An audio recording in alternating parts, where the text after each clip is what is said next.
Assalamualaikum warahmatullahi wabarakatuh.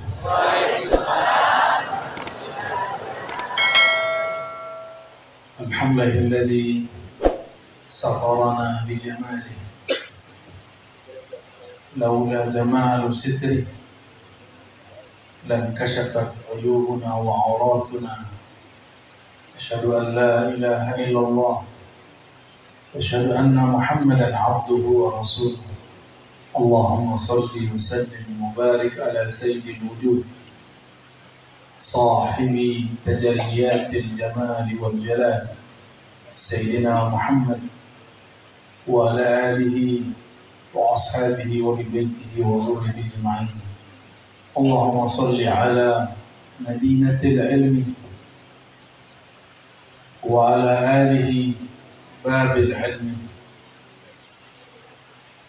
Amma ba'du, yang saya hormati Syekhuna Khadimut Tariqah Al-Muhammadiyah As-Sunusiyah Al-Idrisiyah Kiai Haji Baharuddin. Saya takut salah baca Andul Gurunta, takut salah melafazkannya. Katanya kalau kurang tasdid jadi maknanya berubah. Begitu juga saudara beliau Ketua MUI Dr. Kiai Haji Najamuddin, barakallahu fikum, dan semua para wakil rakyat dan para ulama yang berhadir, yang saya mohon maaf tidak dapat sebutkan satu persatu. Wa khasul khusus sahibul fadilah, sahibul ma'had Kiai Haji Dr. Amirullah Amli. Beliau ini layak ayakuna mahsudan, layak dicemburui. La hasada illa fisnatrin, tidaklah elok orang iri kecuali dua golongan. Beliau ini dua-duanya dapat. Rajulun atahu Allahu kitaban atau atahu Allahu ilman fayatluhu ana al-laili wa ana an-nahar, wa rajulun atahu Allahu malan fayunfiquhu ana al-laili wa ana an-nahar. Orang yang diberikan ilmu lalu beliau sibuk mengajar, yatlu bisa juga berarti mengalirkannya, tidak hanya berarti membaca. Karena tala itu membaca atau melanjutkan berurutan. Beliau saya lihat ketika kami rihlah 2 hari 3 hari berturut-turut, hampir semua tempat itu sudah dilaluinya. Yang belum dilaluinya cuma surga dan neraka.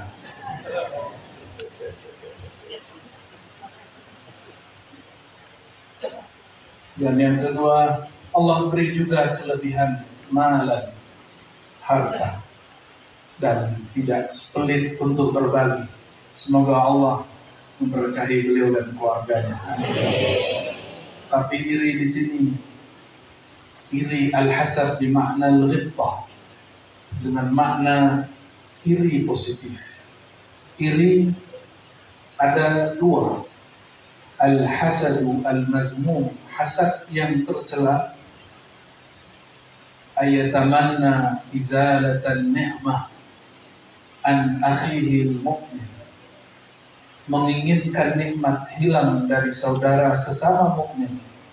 Itu iri dengkinya syaitan. Ada yang iri nggak di sini? Senang temannya susah, senang temannya dibully, senang kalau ada ustadz difatwakan sesat atau memfatwakan sesat, senang melihat orang bertengkar. Kalau caleg senang kalau saingannya dibully, saingannya punya tersandung kasus korupsi. Orang begini irinya iri syaitan. Dia tanpa disadari sudah kerasukan syaitan. Huwa wa syaitan huwa. Dia dan syaitan sama aja. Malah lebih berbahaya. Begitulah kata Qutbul Aqtab di zamanihi, Syekh Abdul Qadir Jilani, syaitan bertubuh manusia lebih adarru, lebih mudarat daripada syaitan bertubuh jin. Semoga Allah menjaga kita dari itu semua. Adapun iri yang positif, kita melihat ada orang sukses, kita ingin seperti dia tanpa ingin dia hancur. Coba sekarang irinya diganti. Itu baru abdun min ibadillah, hamba Allah. Allahumma sholli wa sallim barik. Sebelum kita memulai, mari kita baca surah Al-Fatihah untuk Sayyidina Muhammad SAW, orang yang paling kenal Allah dan para aulia, para anbiya, para ulama dan khatamul aulia di akhir zaman. Al-Fatihah.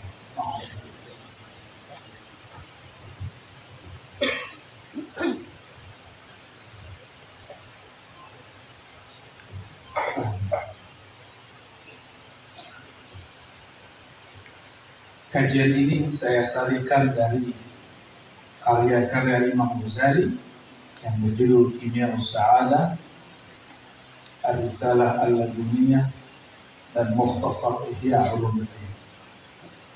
Tapi kita ikhtisar dalam waktu 1,5 jam, insyaallah. 3 kitab. Bisakah? Bisa, 1 bab aja.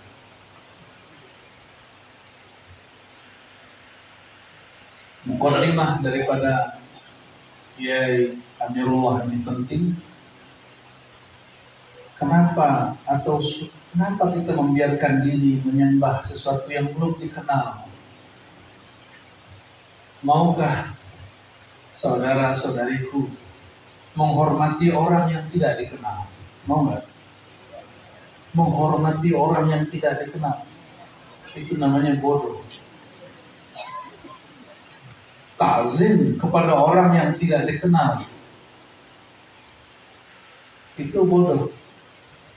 Siapa tahu orang ini orang jahat, kenali dulu dia baru dihormati.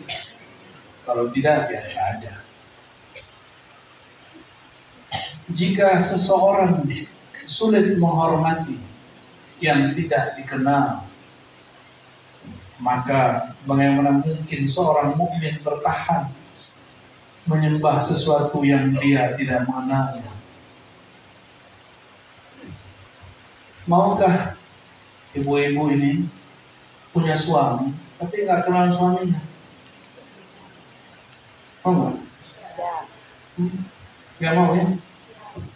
Mau mas? Abang? Mau punya istri yang tidak dikenal? Nggak mau. Itu baru hubungan sesama makhluk. Itu sebabnya kalau kita senang seseorang, kita cari tahu dia di sosial media. Kalau orang dulu tanya-tanya orang kampung situ itu siapa. Zaman dulu Kiai Baharudin, ya, zaman belum ada Facebook. Itu siapa? Apa kebiasaan dia? Dia anak siapa? Betul nggak? Karena nggak mungkin kita menikahi seseorang yang kita nggak kenal. Hidup bersama dengan orang tidak kenal. Sholat itu nggak tanggung-tanggung 5 kali sehari. Masa sholat tapi tidak kenal siapa yang disembah? Oke, kita turunin lagi contohnya. Maukah makan 5 kali sehari tapi rasanya nggak ada?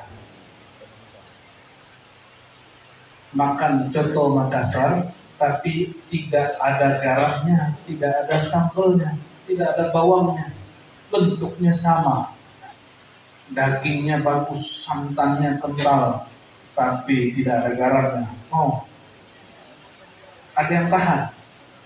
Saya yakin orang Makassar bisa-bisa piringnya berputar. Kita tidak tahan, kita marah-marah ketika hidangan ini tidak sesuai dengan yang kita mau. Itulah asbabnya kenapa orang tidak kenal Allah suka marah-marah. karena hidangan dia tidaklah enak, hidangan batin dia tidaklah nikmat, maka dia masih sibuk dengan hidangan batin orang lain. Kenapa sibuk dengan orang? Karena yang dia punya tidak lezat. Kenapa? Karena coba-coba masak sendiri. Masak sendiri belum tahu caranya. Buat kopi, gulanya 3 sendok, terlalu manis. Buat kopi, kopinya setengah sendok, tidak ada rasa. Tapi orang yang ahli buat soto Makassar, buat kopi, walaupun dia cepat-cepat, tapi rasanya pas. Kalau tidak ahli buat soto, buat coto, datanglah ke ahlinya. Kalau tidak ahli buat kopi, minta tolonglah kepada ahlinya.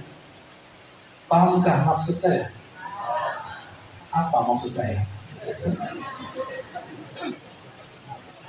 Az-zikru qutul qulub. Begitu perkataan Imam Abu Thalib Al-Makki. Zikir itu zikrullah yang menjadi ruhnya sholat. Itu adalah makanannya hati. Betapa anehnya manusia jika makanan lidah ini mesti dimanjakan dengan bumbu-bumbu yang luar biasa. Bahkan didatangkan chef yang bersertifikat, yang punya pengalaman. Lalu bagaimanakah dia tidak memanjakan kolbunya, tidak mau mendatangi pakarnya, tidak mau mencicipi, cuma melihat, oh bagus ya, tapi tidak mencicipi. Itulah nasib orang yang ikut pengajian tapi tidak mau mengambil talqin dan zikir. Itulah orang yang datang ke pengajian tapi pulang dia tidak amalkan zikirnya. Dia datang hanya jadi pengamat. Belum lagi jika ada orang datang ke Seresto, Suto Masakan, Makassar, yang dia cari cuma satu, kesalahan dan kekurangan. Orang seperti ini ketika semua orang sudah menikmati, dia masih merasa-rasa ini ada kurang, ini ada kurang. Betapa sedihnya orang hidup seperti ini, tidak menikmati di saat orang menikmati. Makanya Imam Ghazali kemudian menyampaikan suatu kalimat. Jika engkau hendak menyembah Allah, kenalilah Allah. Jika engkau tidak kenal Allah, kenalilah dirimu. Lalu beliau kasih pertanyaan, yang disebut diri itu yang mana? Apakah tubuh yang bernama Ar-Razi Hashim ini yang sebenarnya diri?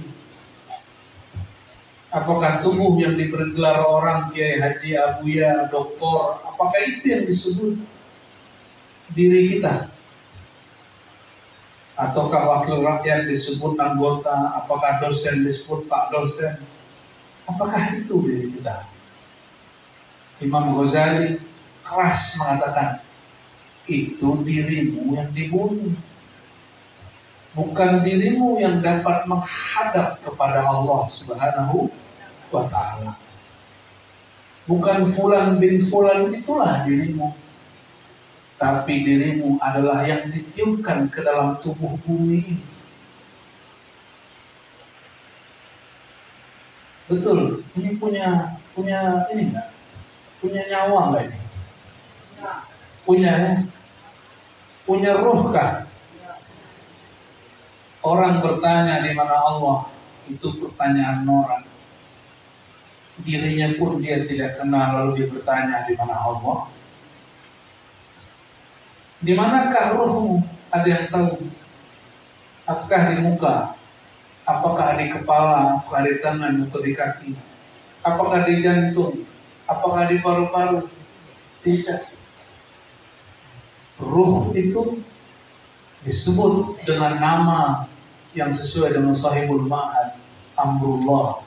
Cuma di sini ada i-nya ya. Amin. Amirullah. Amrullah. Allah itu menyebut lahul khalqu. Dia punya ciptaan, dia punya al-amru. Maka Allah bedakan ciptaannya dengan amrnya. Karena ciptaan dibagi, dibuka, sedangkan amarnya dirahasiakan. Kulir ruhu min amri Rabbi. Katakanlah bahwa ruh yang ditiupkan kepada engkau itu amri Rabbi, itu urusan Tuhanku. Maka kalau ingin tahu rahasianya, menjadilah kekasihnya, menjadilah orang dekat dia, maka engkau akan diberi sedikit tetesan wa ma utitum minal ilmi illa qalila.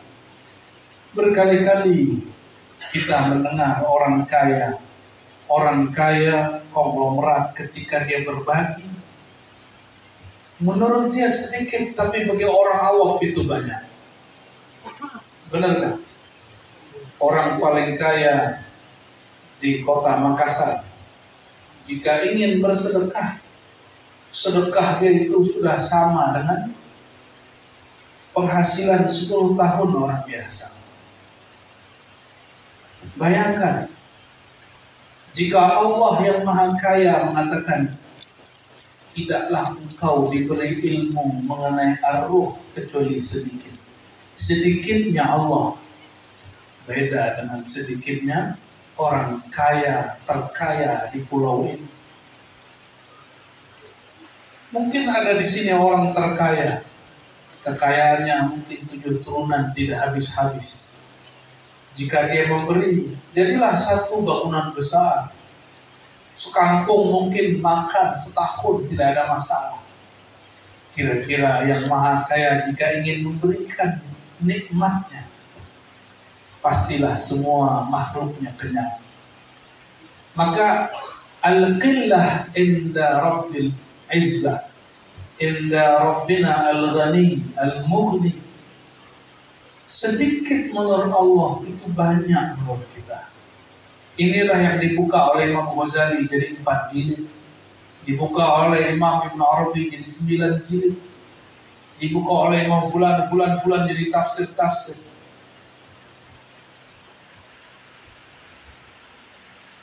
Tapi ilmu ini berhak ada orang yang iri. Benarkah?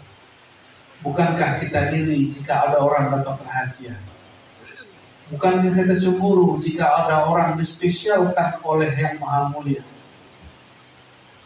Tapi irinya ada 2. Ada irinya malaikat nur, ada irinya malaikat nar.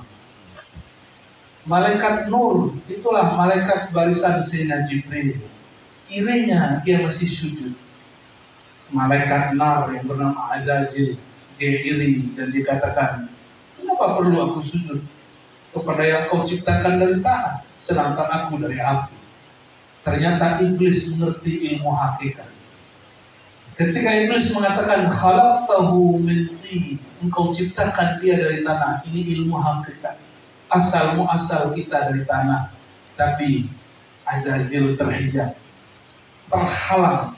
Dia hanya mengerti setengah hakikat, bahwa hakikat manusia adalah tanah. Itu basyar.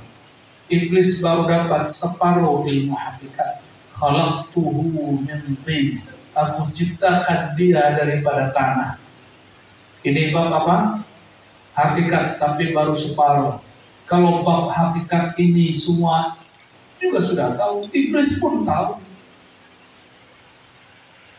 Maka tidak semua ulama juga akan terima wa nafakhtuhu fihi min ruhi. Lalu aku tiupkan kepadanya rohku.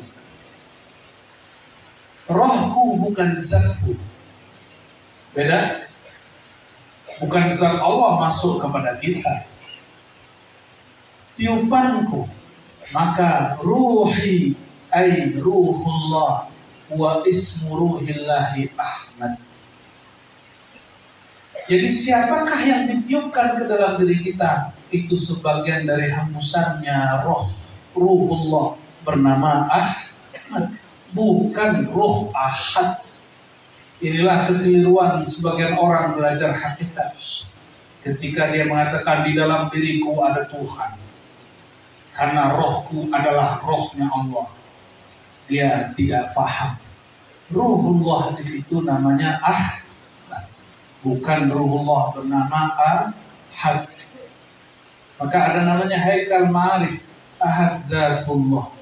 Ahmad Ruhullah,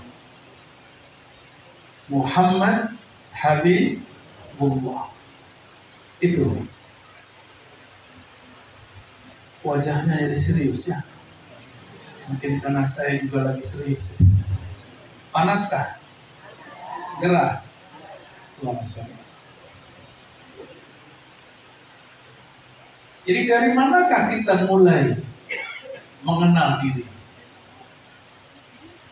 Pertama, di jalan pertama mengenal diri. Dua saja. Ini ringkasan dari kajian hakikat. Pertama, kenali hakikat basyariahmu. Berdasarkan surat Sad ayat 72 itu.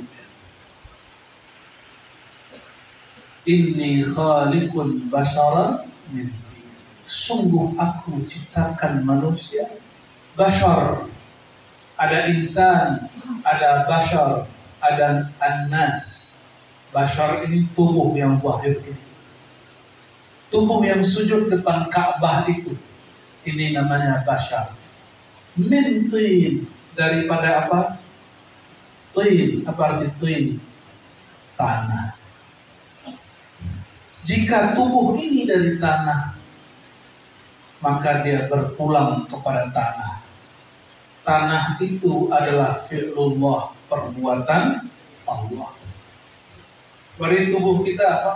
Tajalli adalah cara Allah mengenalkan dirinya melalui perbuatannya.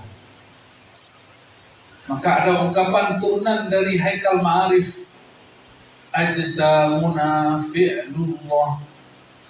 Jisim kita ini adalah fi'il perbuatannya Allah. Maksudnya Allah berbuat, bertajalli melalui tubuh. Makanya hadisnya sahih menyebutkan inna Adam khuliqa ala suratir rahman. Sesungguhnya sang Adam, ini keturunan Adam atau keturunan malaikat? Atau keturunan Banul Jan, jin? Yang mana nih? Coba lihat kakinya di bawah, tidak? Nempel di lantai tidak? Oh, masih nempel. Ya, ini ada yang hadir ini, cuma tidak terlihat mata. Mungkin ada sebagian Allah izinkan terlihat. Inni khaliqun basyaran min tin. Kalau kepada kaum jin, inni khaliqul jan, menciptakan jin min nar, min marijin min nar. Aku ciptakan kaum jin Banul Jan daripada api, keturunannya daripada intinya api. Atau marijin min nar, mungkin bunganya api.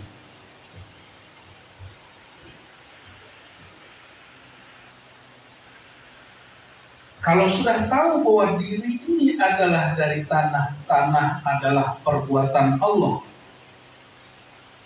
Jika kita menyembah, nah inilah pertanyaan Kiai Dr. Haji Amirullah. Ada guru berkata begini, kata beliau, menurut Buya gimana? Beliau ini ngetes saya. Al-abid wal ma'bud wahid. Nah, ini kan mengerikan ini. Ya. Ini mesti dikoreksi ya. Kalau orang salah paham kalimat ini, al-abid wal ma'bud wahid. Beliau lagi ngecek ini Ros ini masuk yang mana nih? Terima kasih Kiai, itu penting ditanyakan. Al-abid yang menyembah dan yang disembah satu. Bahaya gak ini? Dulu waktu saya kecil, guru kami Abuya Malin Maradu An-Naqsyabandi As-Samani Al-Muhammadi juga, karena Samani itu Al-Muhammadi. Apa kata beliau? Ada masa nanti satu makom engkau tidak sadar siapakah yang sedang sujud, siapakah yang sedang menyembah. Entah dia yang menyembah engkau, entah engkau menyembah dirinya. Waduh, saya besok langsung lapor sama mursyid saya yang tertua, Abuya Hasan Basri. Ini guru muda namanya Abuya Malin Maraju, sedang berkalah malam tadi. Entah hamba Entah Tuhan yang menyembah hamba, entah hamba yang menyembah Tuhan, ataukah dia dan dia satu.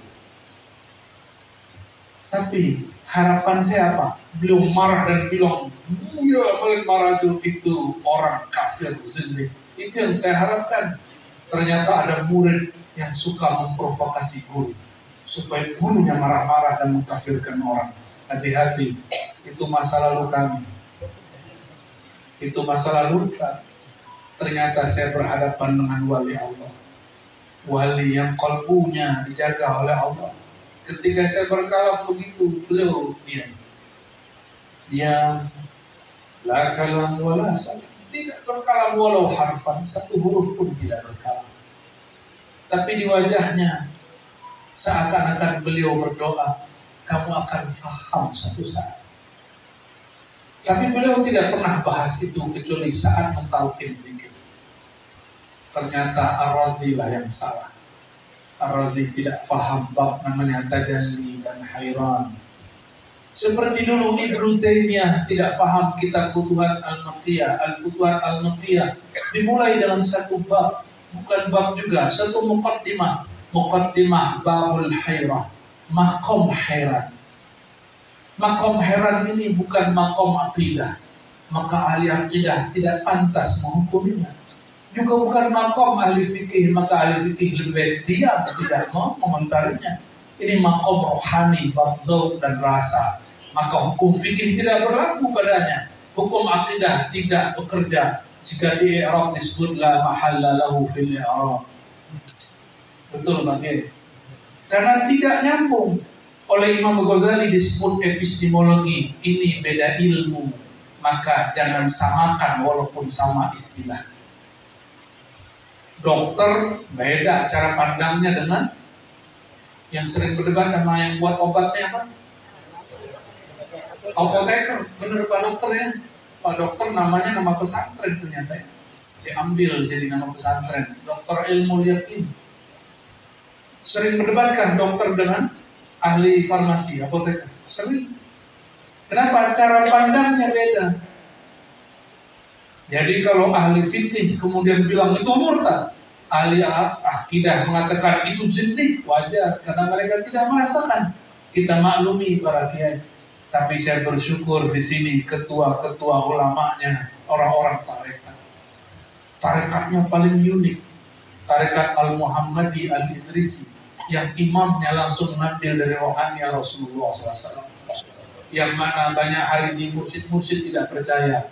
Saya cuma ngomong gini, kalau kamu nggak percaya, berarti itu makom belum ketemu rohani Rasulullah SAW. Jangan batalkan makom orang yang sampai. Untung saya tidak ngomong, berhenti aja kau jadi mursyid. Dulu kita begitu Pak Kiai, sekarang sudah tobat. Itu babul jalal, sekarang babul jamal. Lalu apa maksud tadi? Al-abid wal ma'bud wahid. Ini baru bab basyarah, kita belum masuk bab amrullah. Al-abid wal ma'bud wahid. Dalam ilmu zauq itu ilmu zauq rasa, bukan ilmu akidah.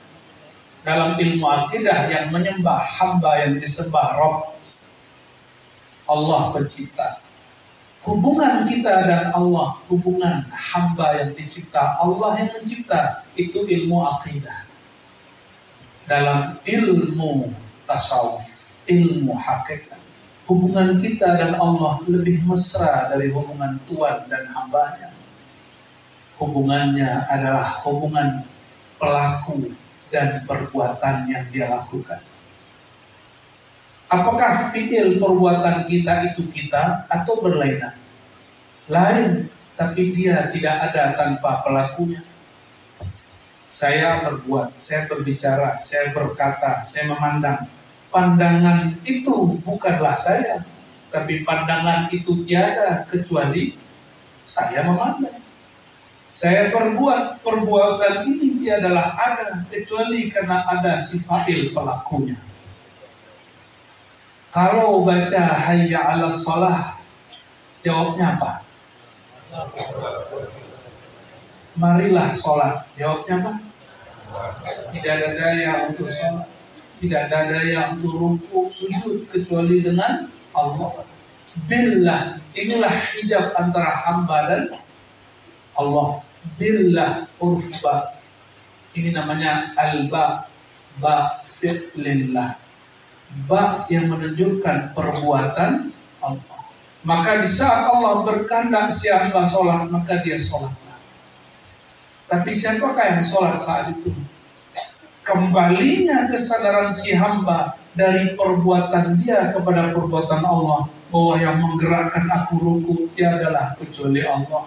Maka dia pulangkan, ya Allah, wajjahtu wajhiya lilladzi fataras samawati wal ardh. Di ujung inna salati wa nusuki wa mahyaya wa mamati lillah. Itu namanya berpulang. Pulangnya fi'il kepada fa'ilnya, pulangnya perbuatan kepada yang menciptanya, pelakunya. Sudahkah sholatnya seperti itu? Kita kemudian merasakan, ya Allah, ini gerak, Engkau juga yang menggerakkan. Ini takbir, Engkau juga yang membesarkan.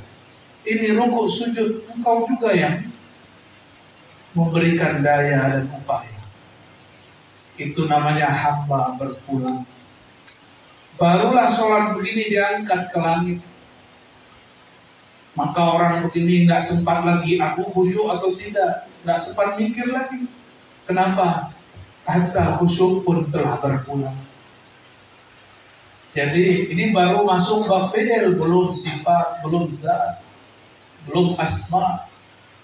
Ketika berpulangnya fi'il, adanya kesadaran hamba, saya sadar ketika saya sholat ini bukanlah Allah yang sholat, bukan. Tapi perbuatan ini, sholat ini adalah perbuatannya Allah. Al-abid fi'lullah wal ma'bud fa'iluhu wa huwa Allah. Zindikkah orang ngomong begitu? Yang sholat itu perbuatan Allah yang disembah, kembali perbuatan kepada yang berbuat. Apakah zindik, kafir orang begitu? Tidak. Itulah hubungan. Pernahkah berpisah perbuatan dengan yang berbuat, pelaku dengan lelakunya? Pernahkah terpisah? Begitulah wa nahnu aqrabu ilaihi min hablil warid. Kami lebih dekat kepada engkau, kepadanya, melebihi urat nadimu. Karena yang menggerakkan nadimu itulah dia. Pulang, itu yang disebut berpulang. Maka nanti inna lillahi wa inna ilaihi raji'un. Bab ini sudah cukup. Sampai di sini sudah cukup menjadi kekasih Allah level 1. Semoga Allah berikan kesadaran itu. Jadi kalau sebelum sholat, kata Sayyidina Nabi SAW, sallu kama ra'aitumuni usalli. Langsung silakan diamalkan nanti. Sholatlah seperti engkau melihat aku sholat. Adakah yang melihat Nabi sholat? Maka etikatkan guru kita di depan yang bersambung kolbunya kepada kolbu Rasulullah SAW. Lalu baca salam kepada Rasulullah. Assalamualaikum ya Rasulullah. Hadirkan dia di depan, seakan-akan dia imam kita, baru kita bertakbir. Di saat itu barulah lebur perbuatan kita dalam perbuatan Allah Subhanahu wa Ta'ala. Nanti hilanglah banyak pikiran, yang muncul hanya rasa. Jadi kapan khusyuk itu berat? Kalau difikirkan. Kapan khusyuk itu tidak lagi terfikirkan? Kalau rasa sudah ada. Jadi kalau ada orang bertanya, ilmu ma'rifat itu sulit, ya karena kamu fikirkan. Kan la tatafakkaru fi zatillah. Jangan pernah fikirkan zat Allah. Dari tadi saya ngajar nggak pakai pikiran. Saya mengajar pakai rasa. Yang kata orang ini berat, ini tidak jadi berat.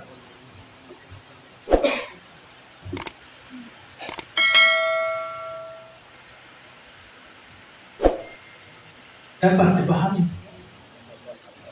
Dapatkah dipahami? Berarti kajian ini tidak berat. Kajian ini ringan. Kalau kamarnya benar. Kamarnya sudah benar belum? Kalau belajar matematika pakai akal atau pakai kolbu?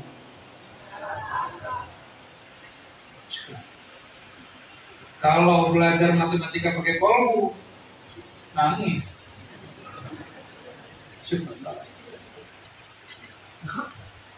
Kalau belajar akidah pakai kolbu atau pakai akal? Belajar akidah pakai akal. Belajar fikih pakai akal dan tubuh. Kalau belajar fikih pakai kolbu, baru niat sudah nangis. Saya ngaji niat nangis, Pak. Makanya saya nggak berani ngajar fikih, kecuali nanti sudah dikuatkan Allah. Kalaupun saya ngajar fikih, kita alihkan pakai bahasa Arab. Jadi ada beberapa santri datang, saya ngomong bahasa Arab, biar nggak berasa-berasa amat. Lain.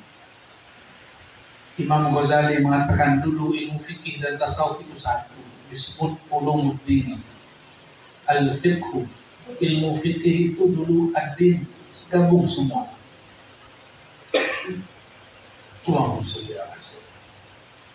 Nah itu baru bab fiqh dulu. Mudah kan? Mudah. Itu thariqah pertama. Apa thariqah pertama? Tadi itu namanya apa? Hah? Yang barusan itu namanya apa? Bingung ya? Nggak usah takut salah. Apa namanya yang barusan itu? Thariqah inna lillahi wa inna ilaihi raji'un. Kita aja thariqahnya susah amat. Berpulangnya fi'il perbuatan kepada yang berbuat. Itu sebabnya dalam kitab hikam, kitab favoritnya beliau Kiai Haji Baharuddin, ada kalam dari Ibnu Athaillah. Kalau engkau sudah faham begitu, masih pantaskah engkau minta pahala?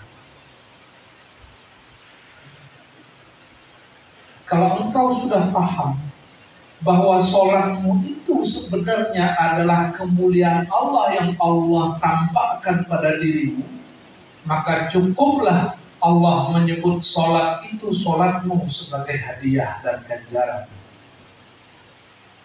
Wa fi sholatihim khashi'un.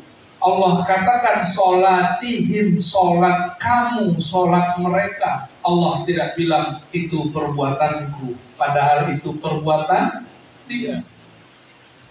Apa kata Imam Mut'ala? Cukuplah perbuatannya dijadikan sebagai perbuatanmu.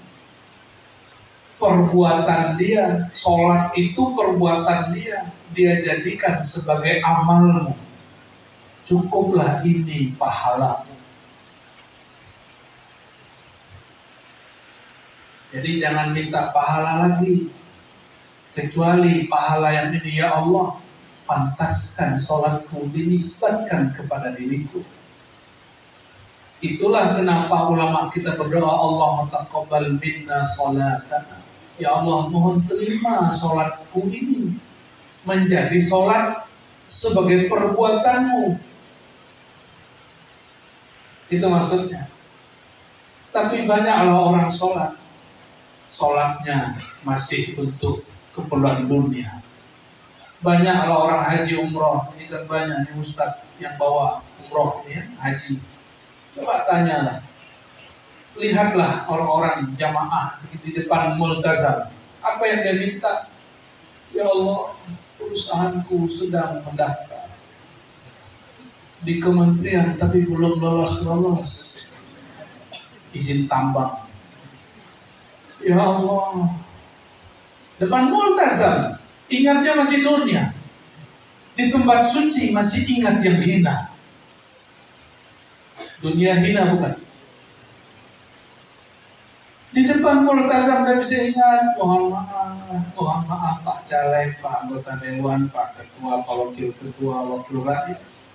Yang di multazam kok masih minta ingin jadi wakil rakyat? Gak usah, gak pantas. Ini tempat suci. Di tempat suci jangan sebut-sebut benda yang tidak suci. Oh, ya katanya itu tempat mustajab. Betul mustajab. Tapi orang yang kenal Allah yang dia minta adalah yang pantas diminta di tempat suci. Yang pantas di tempat suci mintalah yang suci-suci. Secara fikih boleh, minta mobil boleh, minta jadi anggota dewan boleh, menjadi gubernur boleh, menjadi terserah. Tapi tambahkan di belakang, ya Allah, jika ridhomu ada, aku mendapatkan hal ini, hal itu, hal ini, hal itu, sebutkan. Jika di dalam keridhoanmu ada itu, maka mudahkan urusan kami. Dulukan ridhonya, jangan dulukan nafsu kita. Bagi Allah dunia itu mudah dan hina. Pantaskah sesuatu hina dilaporkan, dibawa ke tempat yang suci? Ya, mohon maaf jika ada yang tersungging, tapi saya yakin setelah ini tidak akan lagi membawa itu ke tempat suci. Itu sebabnya Allah sudah tulis di Quran, ini orang banyak lupa. Wa minan nas may yaqulu rabbana atina fid dunya hasanah wa ma lahu fil akhirati min khalaq. Banyak orang doa, ya Allah, dunia kami, dunia kami, dunia kami, dunia kami, bisnis kami, urusan kami. Dan dia lupa urusan akhiratnya. Jadi boleh doa di situ, boleh, tapi leburkan dalam ridha Allah, leburkan dalam akhiratmu. Jika ini baik untuk akhiratku, ya Allah mudahkan. Baru pantas berdoa di situ. Baru dibersihkan Allah kehinaan dunia yang kita sebut. Allahumma sholli ala sayyidina. Lanjut.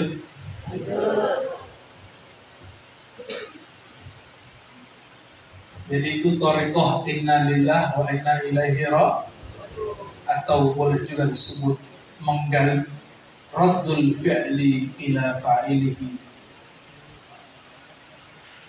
mengembalikan fi'il kepada fa'ilnya, mengembalikan perbuatan kepada yang punya.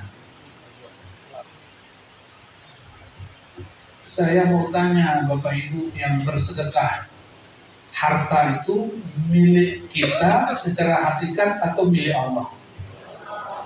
Lalu kalau kita sedekah, itu kan punya Allah, pantaskah minta pahala? Kan punya Allah. Pantaskah saya pinjam duit dari Kiai Najamuddin? Pak Kiai, Pak Ketua, pinjamkan saya duit 1 M, misal. Setelah saya pinjam, atau gak usah pinjam duit, pinjamkan saya mobil. Setelah saya pinjam, saya bilang, Pak Kiai, mana jasa saya sudah meminjam? Mana upahnya? Itu orang jahil atau orang alim? Betapa jahilnya seorang hamba. Dia minta balasan dari sesuatu yang dia tidak punya. Secara ilmu hakikat. Yang dibawakan ilmu hakikat. Orang yang meninggal gak sholat lagi. Dia kalau sholat, sholat hakikat. Orang meninggal gak zakat lagi. Dia cuma zakat hakikat. Makanya alam ini namanya alam taklif. Mutu qabla anta mutu. Ini bukan hadis Nabi, ini perkataan Sayyidina Umar. Matikan dirimu sebelum mati. Hukumkan dirimu secara hakikat itu sudah mati. Sehingga kamu faham ketika kamu mati nanti yang dipakai cuma hukum makrifat. Hukum ta'rif, bukan hukum taklif. Ta'rif itu bermakrifat. Taklif itu beban. Apa hukumnya ini Ustaz? Apakah ini berpahala Ustaz? Apa faedahnya ini Ustaz? Kalau saya baca zikir ini apakah lancar usaha Ustaz? Itu taklif. Mau sampai kapan begitu? Ini sudah akhir zaman. Ini sudah akhir zaman. Tubuh kita sudah mulai, ada yang mulai dewasa, remaja, menua. Mau sampai kapan tidak menyadari apa yang dia beri. Jadi kira-kira gimana? Saya pinjam mobil ke Pak Kiai Najamuddin, Pak Ketua, pinjamkan saya mobil.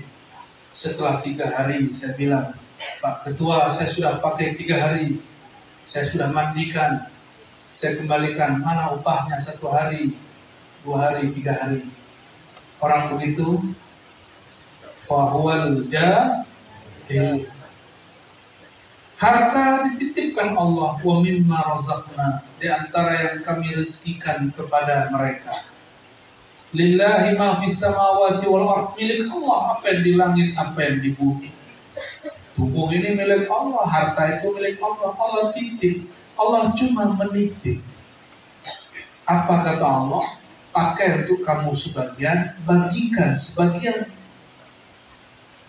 Ini titipan Allah. Maka yang amanah dia berbagi. Ciri-ciri orang amanah suka berbagi. Hari ini sudah amanah belum? Sudah berbagi belum? Ciri-ciri orang amanah suka berbagi. Sudah berbagi belum? Ya sudah. Tabassumuka fi wajhi akhika sadaqah. Senyummu sedekah. Senyum dulu dong. 1, 2, 3. Senyum. Allahumma shalli ala Muhammad. Cuma cemberut ya. Allahumma shalli ala sayyidina. Kalau belum berbagi harta, berbagilah bahagia. Senyum itu berbagi bahagia.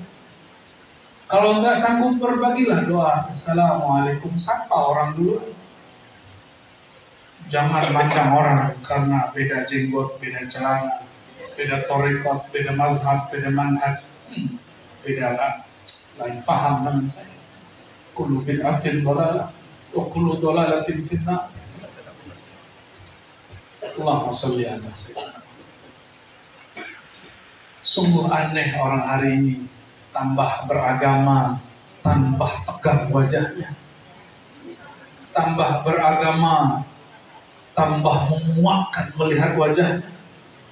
Tambah pengaji, tambah ngeselin sikapnya. Sungguh sedih melihat orang tambah rajin haji umroh, tambah tinggi hatinya, tambah suka berbagi, tambah merasa dirinya kaya. Nih, ciri-ciri sedekahnya diterima Allah, mau tahu? Bisa diketahui, gak nunggu akhirat kelamaan, itu ilmunya telat. Imam Ghazali menerjemahkan ilmu tasawuf lain dengan ilmu fikih. Fikih itu mengetahui sah dan batal, ma'rifatu ma sahha minal amal wa ma batal wa ma rad wa ma batal. Mengetahui sesuatu yang sahih dan yang tidak sahih. Maka sholat rukun 13 kalau kurang rukun batal. Berarti ilmu fikih dapat memutuskan sholat ini batal. Lalu adakah ilmu yang dapat memutuskan, mengetahui indikator sholat ini diterima, sedekah ini diterima, haji diterima? Kalau kata sebagian ahli fikih, tidak semua, hanya Allah yang tahu. Kata ahli hakikat, kamu norak. Kenapa? Imam Ghazali ahli fikih mengerti bab ini. Apa kata beliau? Ilmu tasawuf ente harus punya. Tasawuf itu ma'rifatul qabul warad, mengetahui amal yang diterima, amal yang ditolak. Ini standar tasawuf Ghazali. Maka orang kalau bertorikot muhtabarah, mengaku ikut manhaj Imam Ghazali, belum sampai pada level ini, jangan kamu ikut torikot Imam Ghazali, tasawuf Imam Ghazali. Mau tahu sedekahnya diterima atau tidak? Mau. Nisyanul alam. Engkau tidak merasa bersedekah, hanya merasakan menyampaikan amanah. Kalau begitu nanti tidak disapa oleh orang yang diberi, tidak tersinggung. Ciri-ciri sedekahnya tidak diterima, hadiahnya ditolak Allah, nanti yang diberi lupa menyapa. Apa kata dia? Baru saja jadi orang, sudah lupa denganku. Kalau bukan aku yang support dia dulu, sedekahi dia dulu, tidak ada itu si fulan sukses. ciri-ciri amal. Itu sering terjadi di pesantren, di partai politik, bahkan di thariqah. Ada mursyid berkala begini kepada saya, itu si fulan gak akan jadi orang kalau bukan aku yang didik. Itu ciri-ciri pendidikan dia ditolak Allah.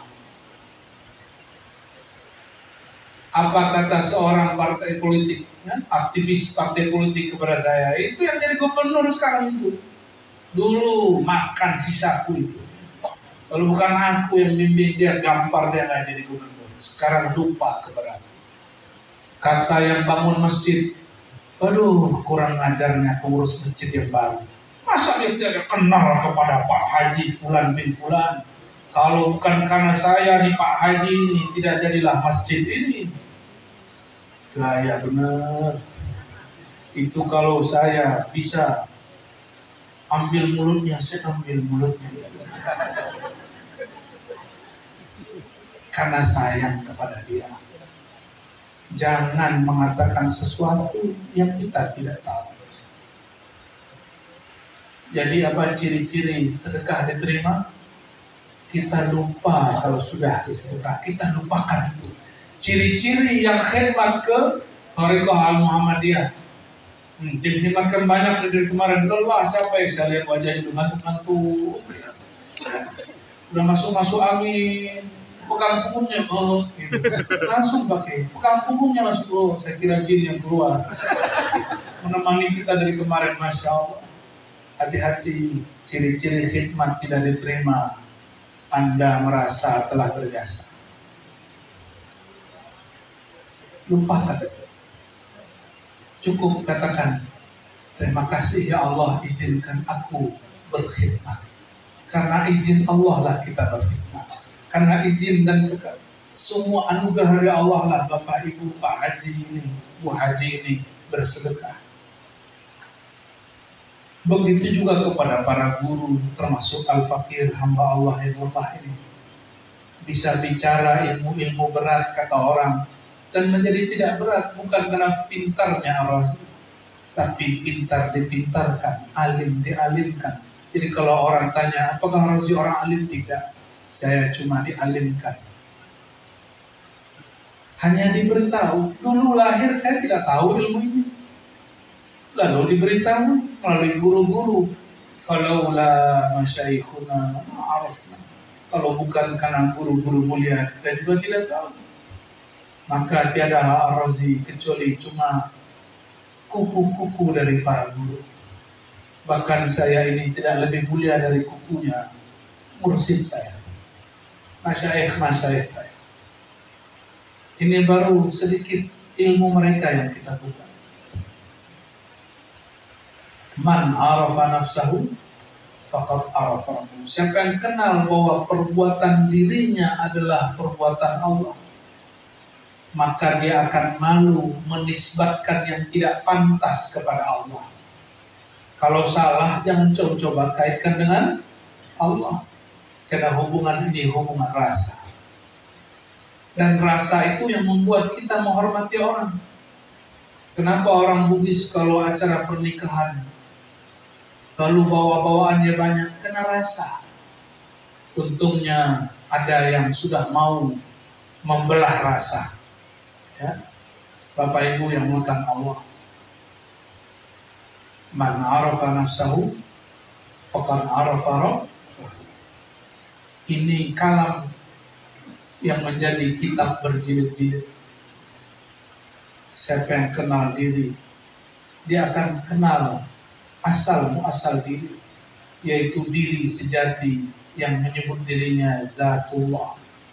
Oleh ulama Ahlul Haqiqah, karena bingung lagi istilahnya disebut Zatul Buht. Zatul Buht bukanlah nama, itu hanya istilah. Zat yang tidak dapat dibayangkan. Kenapa? Membayangkan bagai pikiran. Oleh karena itu, thariqah, metode pertama, thariqah kembali, inna lillahi wa inna ilaihi raji'un. Jadi nanti kalau sedekah, kembalikan. Ya Allah, ini hartamu, aku kembalikan kepada Allah. Kenapa wakaf itu menjadi spesial? Karena wakaf itu mutlak semua. Wakaf lillah. berbeda dengan sedekah. Karena wakaf berhenti pada Allah. Sungguh sayang ada orang tua berwakaf, ahli warisnya pura-pura tidak tahu. Itu anak celaka dunia akhirat. Karena harta untuk Allah dia perjualbelikan. Nauzubillah min dzalik. Oh, tidak ada suratnya. Dulu tidak ada surat, cukup pakai kalam dan saksi. Orang nikah dulu juga nggak pakai surat. Orang nikah dulu hanya pakai saksi. Mau diteruskan nggak? Tapi sayanya yang sudah mulai, sayanya mulai bosan.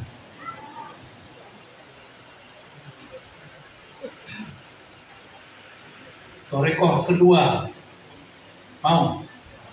Ini torekoh agak sedikit beristilah. Inilah yang disebut dengan Tariqat Nur Sayyidina Muhammad sallallahu alaihi wasallam. Apakah yang dimaksud Tariqat Nur Sayyidina Muhammad sallallahu alaihi wasallam?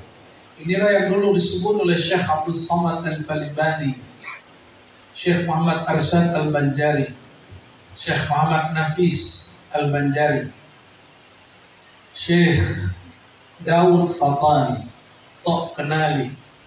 Apa kata mereka? Syekh Burhanuddin Asy-Syattari, begitu juga Syekh Yusuf Al-Makassari.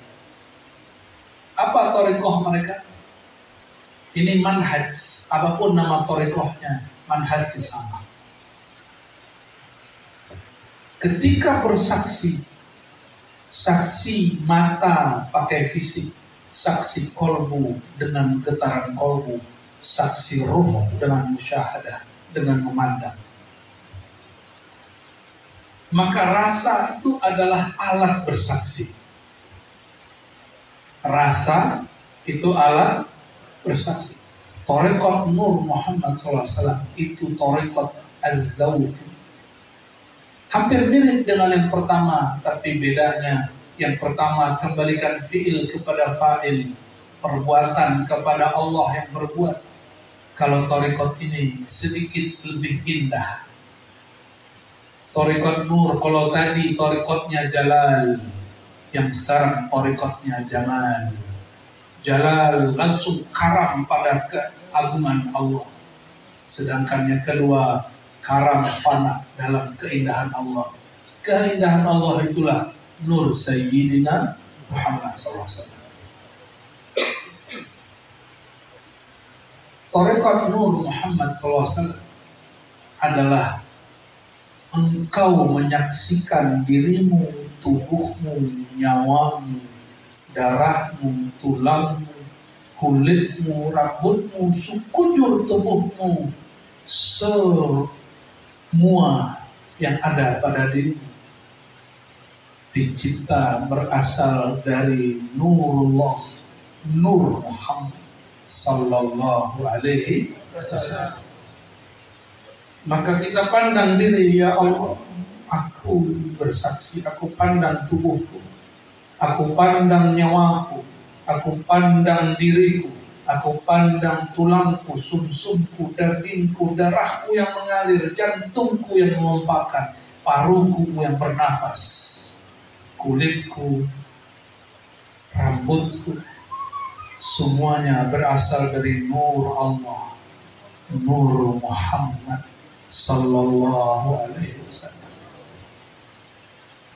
Mau ngikuti? Mau coba? Oke, coba. Pegang tangannya di dada, pejam matanya semua. Letakkan apapun yang mengganggu kita. Asyhadu an la ilaha illallah. Asyhadu an la Asyhadu an la ilaha illallah wa asyhadu anna Muhammadar Rasulullah. Ya Allah, ikuti. Ya Allah, aku bersaksi, Aku menyaksikan diriku, nyawaku, tubuhku, tulangku, darahku, dagingku, kulitku, rambutku, dari ubun-ubunku sampai ujung kakiku, semuanya dari nur Engkau ya Allah, dari nurullah, nur Muhammad, nurullah,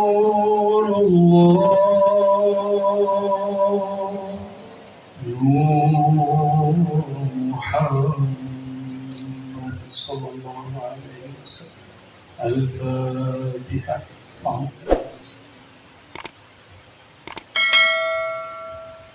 Suratul Amin. Nah, buka matanya. Itu baru permulaan. Itu baru permulaan Thariqat Nur. Ilmu ini sudah lama dibuka. Sayangnya kenapa dipendam.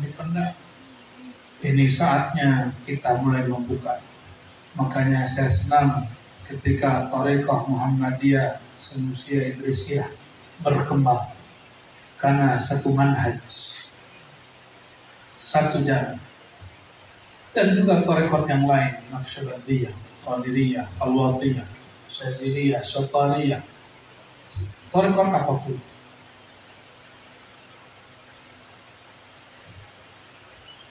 Bacalah itu pagi hari, sore hari, perpindahan waktu, dan perpindahan alam dari alam jaga ke alam tidur.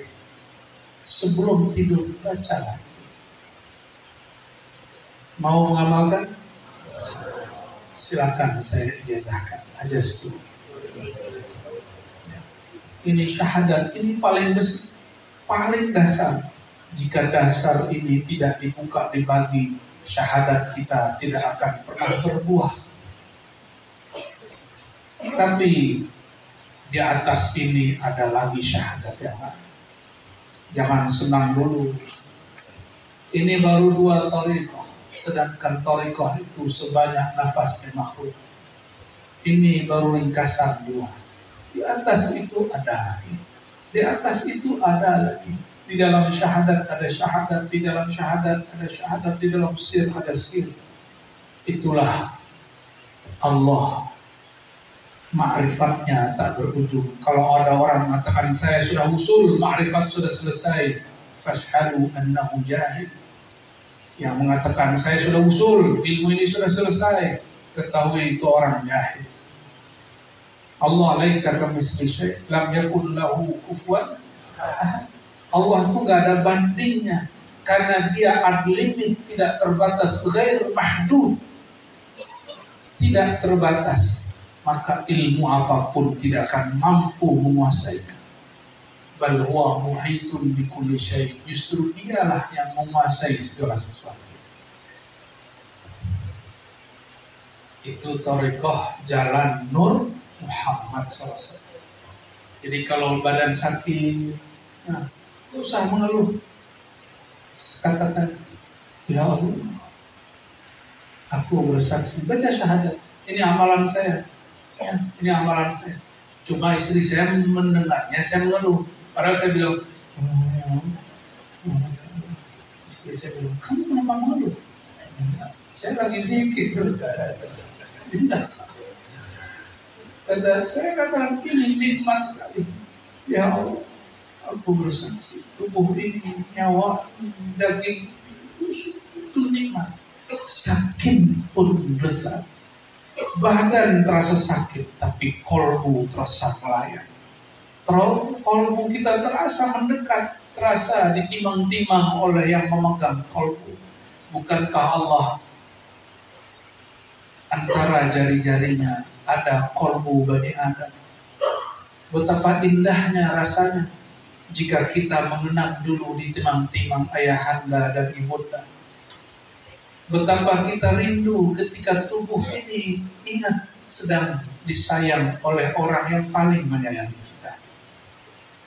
Maka bernamalah Sayyidina Muhammad SAW Abul Arwah, bapaknya ruhani.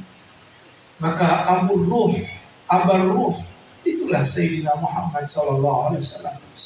Jika ruh sadar berpulang kepadanya, barulah air mata mengalir, seperti seorang anak rindu kepada ayahnya, seperti seorang putri rindu kasih sayang ibundanya. Maka kalau mencari jalan, bukan torikot A, B, C, D. Ada orang ngomong, oh torikot ini tidak bagus, saya pindah mursyid. Torikot tidak bagus, saya pindah torikoh. Bukan torikohnya tidak bagus, bukan mursyidnya yang bermasalah, dirimu yang bermasalah, kolbumu yang tidak sadar. Torikohmu apa saja boleh, tapi pakai dua manhaj ini, inna lillahi wa inna ilaihi raji'un, dan kembalikan dirimu kepada nur Sayyidina Muhammad SAW. Maka wirid apapun, torikoh manapun pasti besar. Itulah alasan kami kenapa saya dimanapun pergi tidak pernah mengajak orang baiat dan talqin kepada saya.